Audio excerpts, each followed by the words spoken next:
Made some additions. Let's boot it up.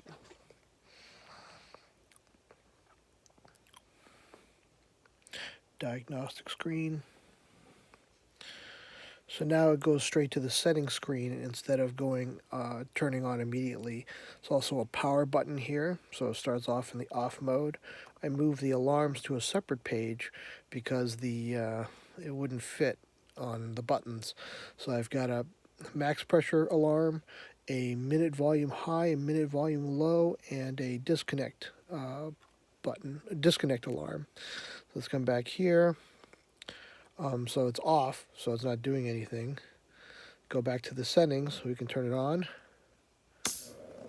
and now it's operating.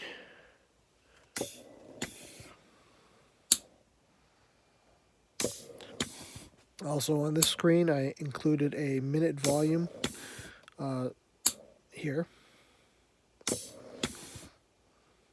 and it's low because it was turned off for a while, so it's going to take a little while to ramp up to the setting.